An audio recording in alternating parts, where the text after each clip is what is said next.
చెప్పినటువంటి ఉపనిషత్తు గురించి మనం తెలుసుకుంటున్నాం.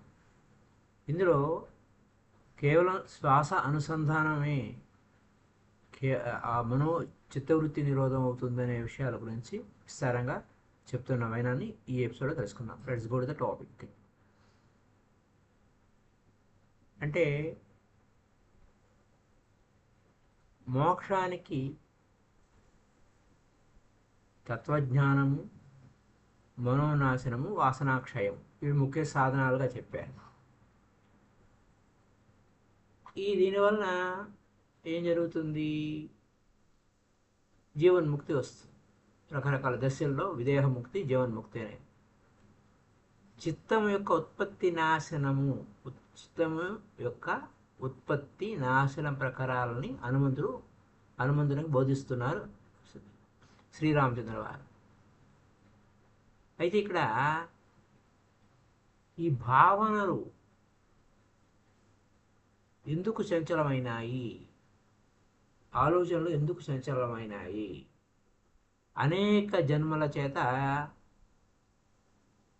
అనిత్యము, నిత్యానిత్య వస్తు వివేక విచారణ అనే పదం ఉంటుంది. మనం ఏది నిత్యము, ఏది అనిత్యము? ఆత్మయే నిత్యము అంటే ఫరెవర్, అనిత్యము అంటే అనాత్మ పదార్థాలు. ఈ అనిత్యమైనటువంటి పదార్థాలు వాటినే ఎక్కువగా మనం పట్టుకొని ఉంటున్నాం. వాటి గురించే ధ్యాస అంతా వాటి మీదే. ఆ విధంగా ఏమైంది? మనసు అనేక జన్మల నుంచి ఈ అభ్యాస బలం వలన చంచలమైపోయింది. ఈ మనసు ఈ చంచలమైనటువంటి మనసు వలన జన్మలు, జర, మరణ కారణమైపోయాయి.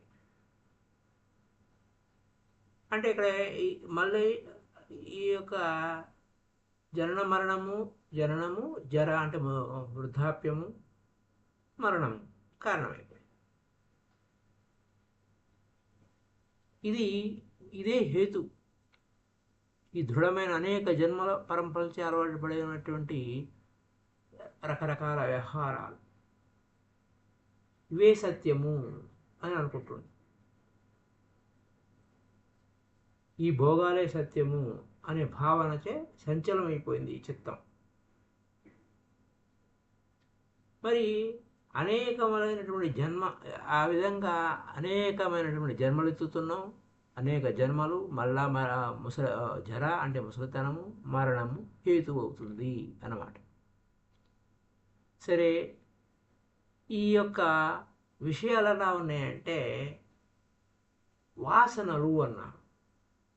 వాసనలు అనే దగ్గరకు వచ్చేసరికి మనకి తెలుసు ఎలాంటి వాసనలు ఉన్నాయి అనేది.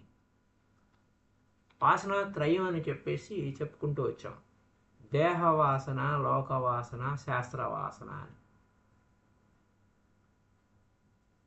ఇక్కడ ఈ వాసనాత్రయంలో మనం శాస్త్రాలు ఎంత తెలుసుకున్నా, ఎన్ని సాధన చేస్తున్నా ఎందుకు ఆత్మసాక్షాత్కారం కలగలేదు? బుద్ధికి శుద్ధత్వం రాలేదు. మన బుద్ధి వికాసం కాలేదు. ఎందువలన? మలిన వాసన అంటే లోకవాసన, శాస్త్రవాసన, దేహవాసన. లోకవాసన అంటే ఏంటి? ఇతరులు నన్ను పొగడాలి, నన్ను పొగడేటట్లు చేసుకోవాలి, ఇతరులు నన్ను నిందించకుండా ఇతరులు నన్ను తప్పు పట్టకుండా ఉండే పనులు చేయాలనే భావనతో పనిచేయటం లోకవాసన అంటే.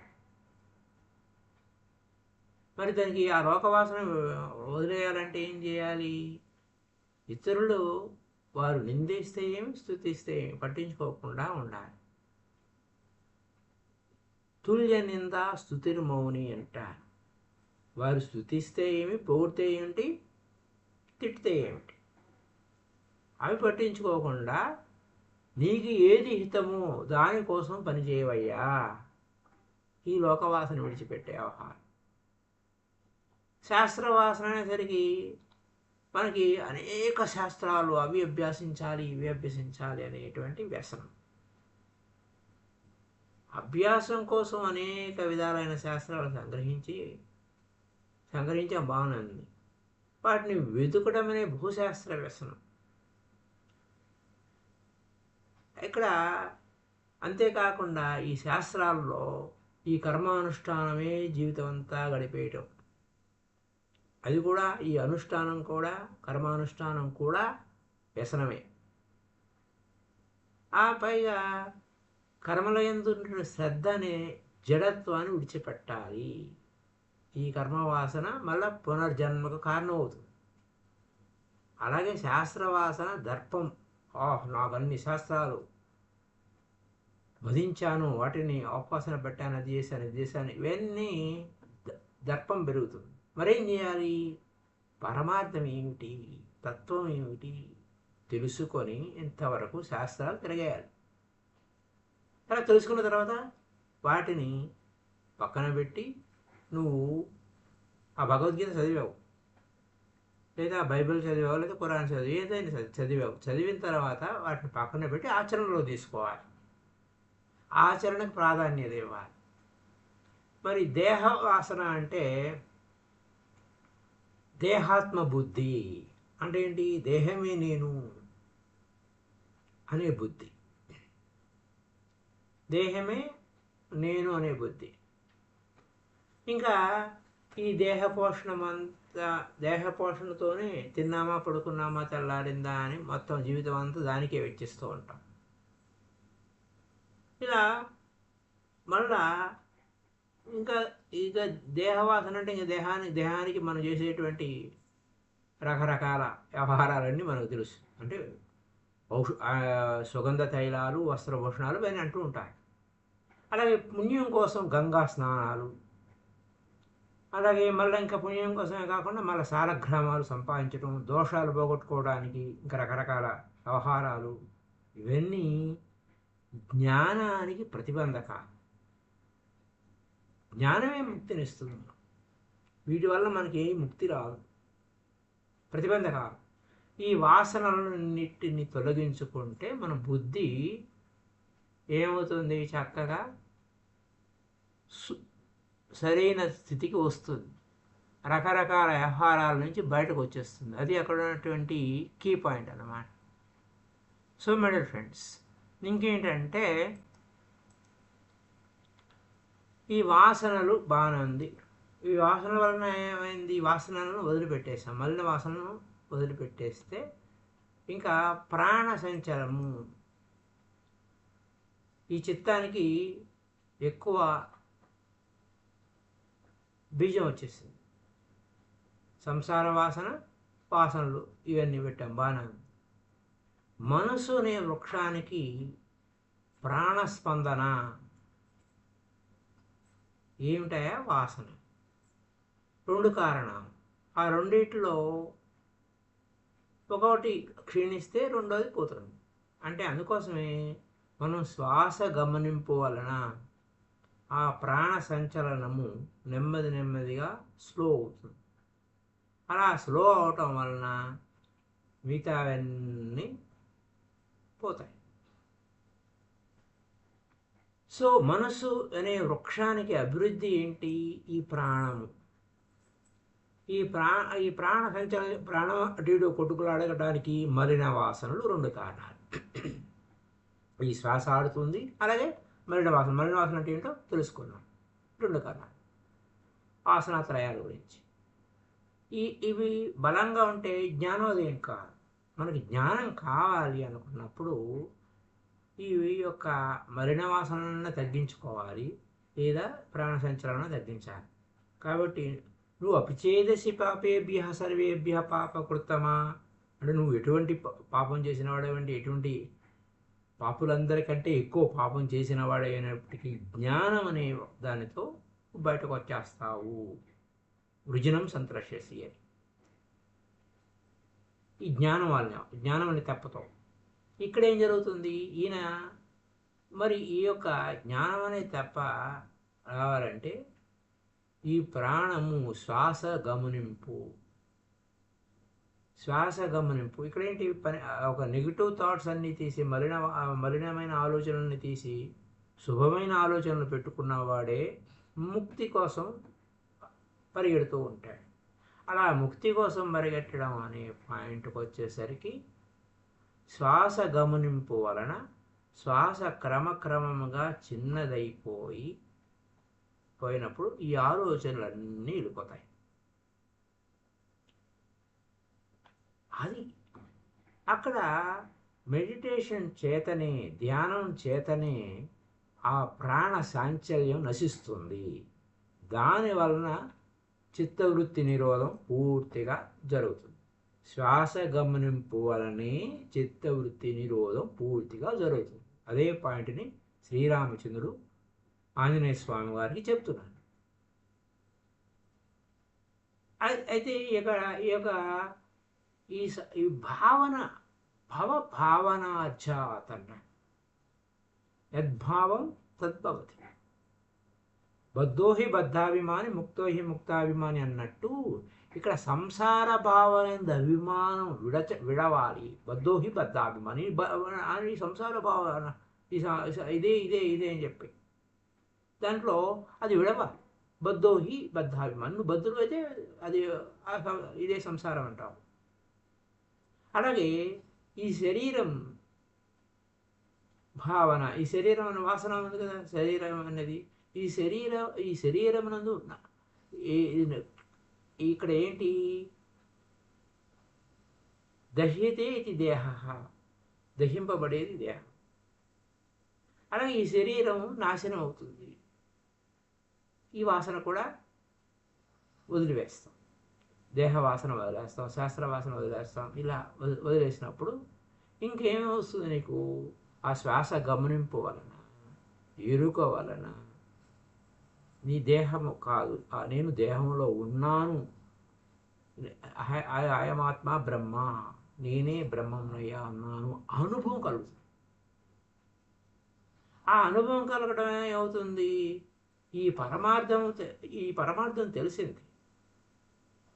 శ్వాస గమనింపు వలన, ఎరుక వలన ఈ దేహంలో నేనున్నాను, దేహము నేను కాదు, అహం ఆత్మాస్మి, అహం బ్రహ్మాస్మి అనేటువంటి విషయం తెలిస్తే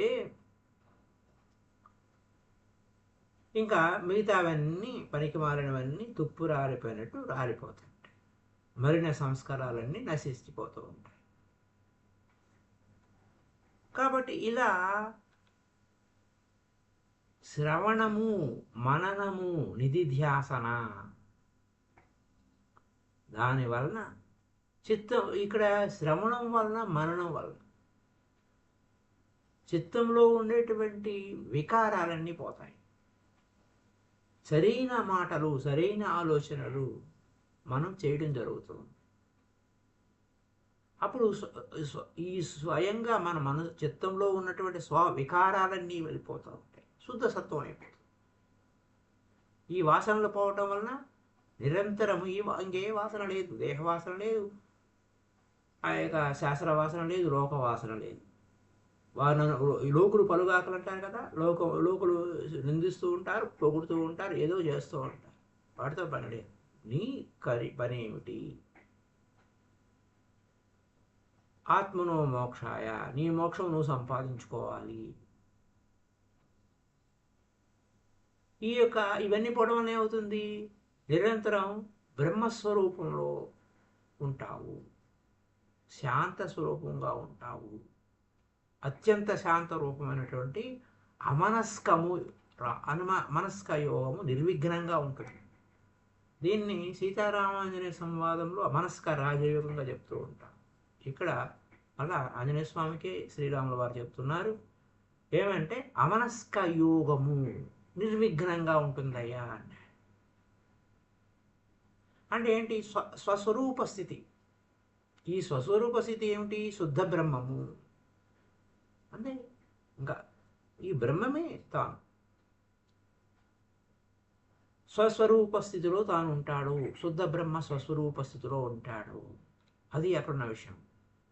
ఈ విధంగా ఈ బ్రహ్మజ్ఞానం దృఢమైన అనుభవము సంభవించకపోతే గోలగోలగానే ఉంటుంది. సంభవించేంత వరకు నువ్వేం చేయాలి?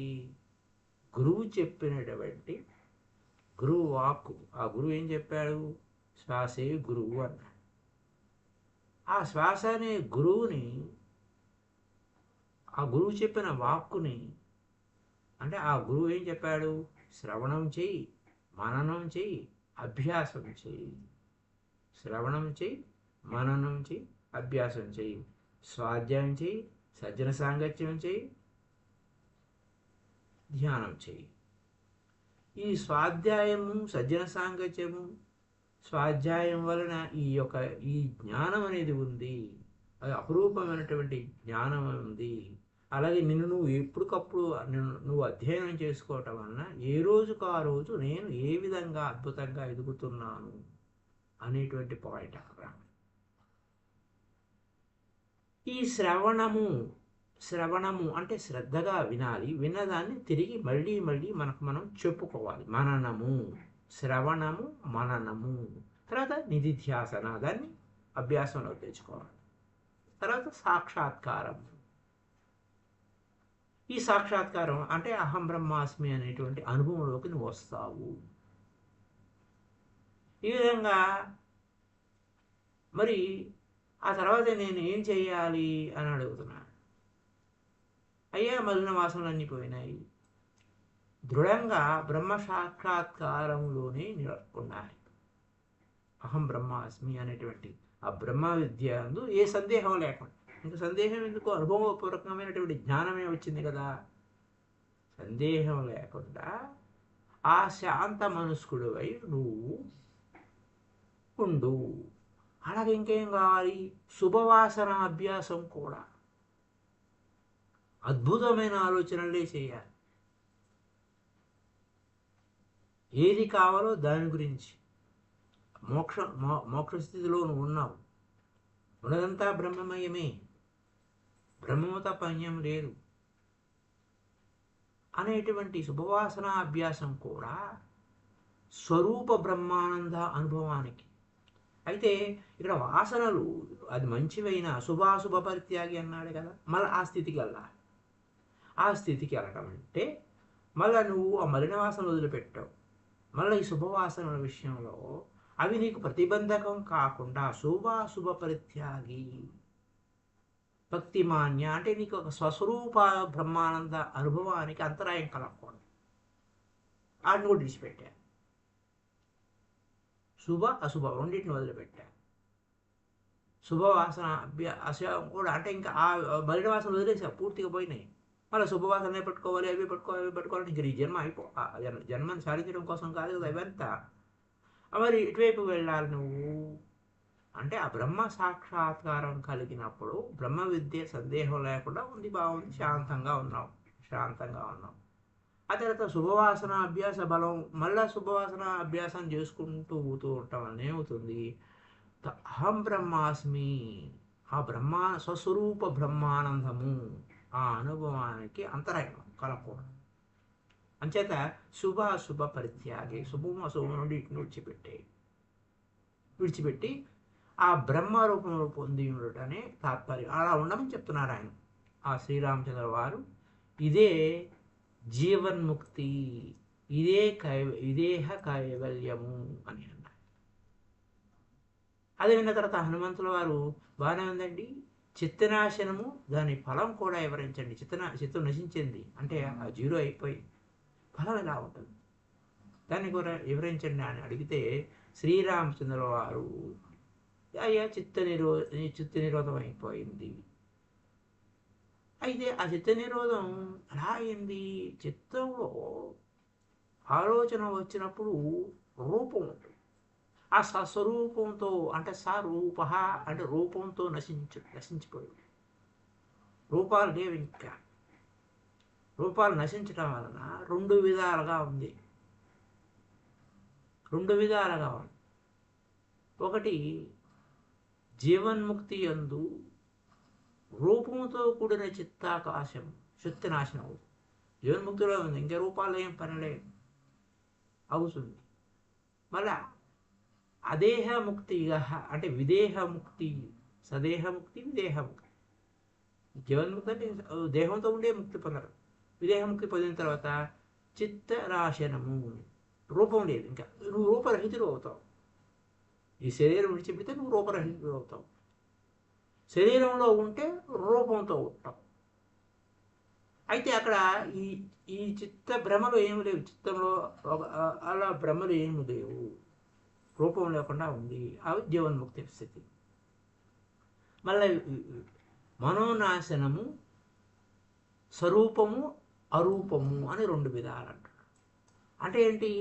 నువ్వు జీవించి ఉండగానే మనోనాశనం అంటే జీవించి ఉండగానే మనసు శూన్యం చేసుకున్నావు, జీరో చేసావు, జీవన్ముక్త స్థితిలో ఉన్నావు.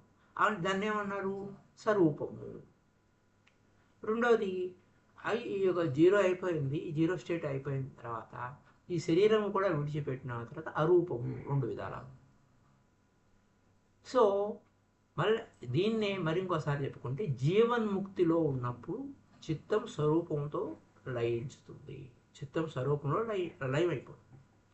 ప్రారబ్ధ కర్మ ఉన్నంత వరకు ఈ యొక్క వృత్తి అనేది, ప్రారబ్ధ కర్మ ఉన్నంత వరకు వృత్తి ఉంటుంది. అది అక్కడ స్వరూపావస్థ పొంది ఉన్నా కూడా దాని యొక్క ప్రభావం ఆ జీవన్ముక్తి మీద ఉండదు. విదేహముక్తి యందు ప్రారబ్ధం క్షీణించి వృత్తులన్నీ పోయిన తర్వాత రూపమేది లేదు. ఇక్కడ దేనితో పోల్చారంటే కర్పూర దీపం. కర్పూర దీపం వెలిగించాం. కర్పూరం ఉన్నంత వరకు ఆ దీపం వెలుగుతుంది. ఆ తర్వాత ఏమైంది? అదే లయం అయిపోతుంది. అలాగే జీవన్ముక్తి విదేహముక్తులకు చిత్తనాశన ప్రకారం అదే విధంగా ఉంది అని చెప్తున్నారన్నమాట. సో మై డియర్ ఫ్రెండ్స్, ఈ యొక్క అద్భుతమైన విషయాలు గ్రహించినప్పుడు ఇంకొక అద్భుతమైన పాయింట్లు మనకు చెప్తున్నారు. ఇక్కడ ఎవరు చెప్పినా ఏకం సత్యప్రా బహుదా వదంతి అన్నట్టు ఆ తర్వాత ఏం జరుగుతుందయ్యా అంటే, నువ్వు నిర్వికల్ప సమాధి అంటే దానికి మరొక పేరు అమనస్కము యోగము అంటారు. అంటే మనసు లేని స్థితి. నిర్వికల్పం అంటే ఏ వికల్పాలు లేవు, జీరో స్టేట్లో ఉన్నావు. అక్కడ నువ్వు ఎటువంటి గుణాలు ఉంటాయి? మైత్రి. చూసుకోండి ఎలా ఉందో. నువ్వు అందరితో ఫ్రెండ్షిప్ చేయాలి. బుద్ధుడు చెప్పింది అదేగా.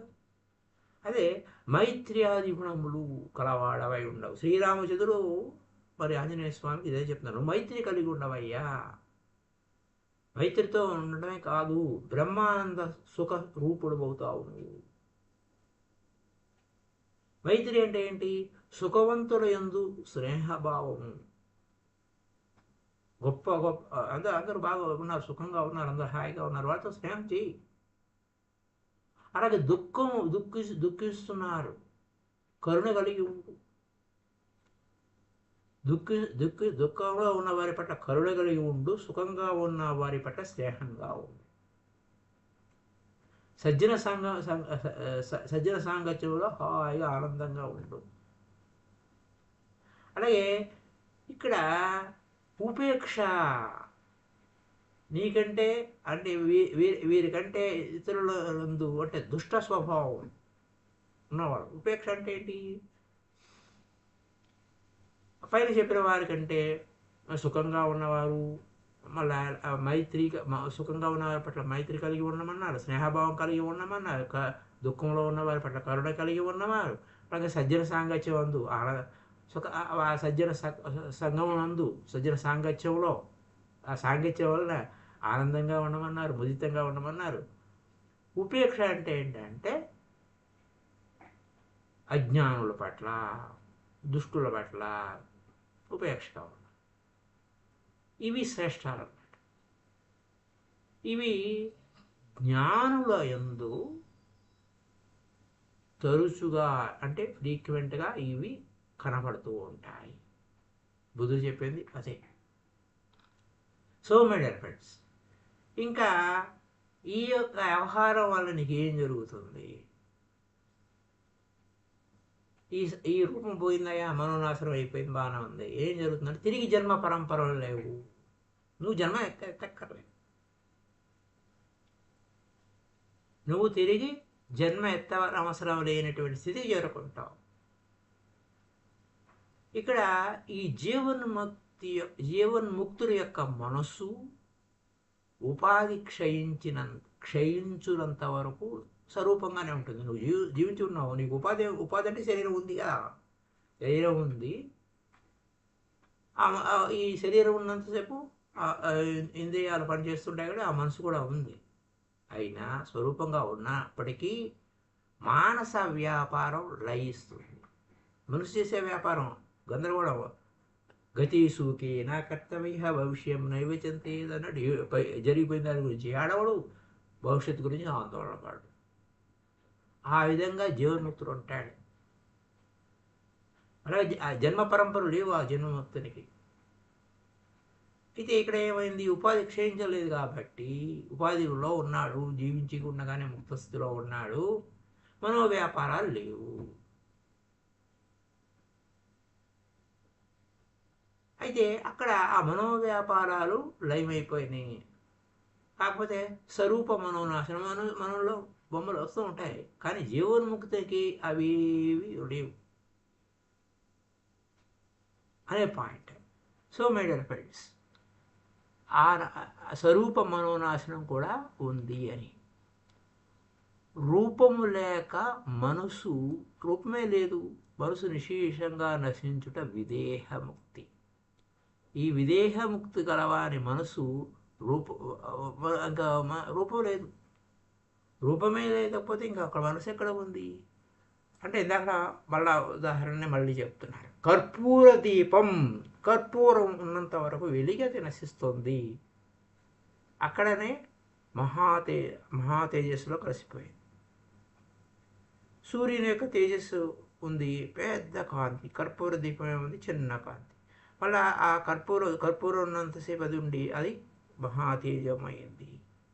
ఉన్నదంతా మహాతేజస్సే, ఉన్నదంతా బ్రహ్మమయమే అన్న point. So thank you very much. Happy day to you all my dear friends. ఇందులో మీ యొక్క అభిప్రాయాలు తెలియచేయండి. అంటే మనం చెప్పుకునేవన్నీ కేవలం ధ్యానం గురించి చెప్పుకుంటున్నాం. ధ్యానానికి ఎవరు చెప్పినా, ఆ శ్రీరామచంద్రుల వారు ఆంజనేయ స్వామికి చెప్పినా, లేదా బుద్ధుడు చెప్పినా, మన ఈ యొక్క శాస్త్రాల నుంచి ఒకే సత్యము, ధ్యానమే అనే విషయాన్ని రహస్యంగా ఉండిపోయినాయి. అఫ్కోర్స్ ఎవరికో దాన్ని ఎతికిన వారికి మాత్రమే దొరుకుతున్నాయి, కానీ మిగతావి ఏ విధంగా ప్రచారమైనా మనకు తెలుసు. కాబట్టి so thank you very much. Comments రూపంలో తెలియచేయండి మీ యొక్క అభిప్రాయాన్ని. Thank you. Happy day to you all.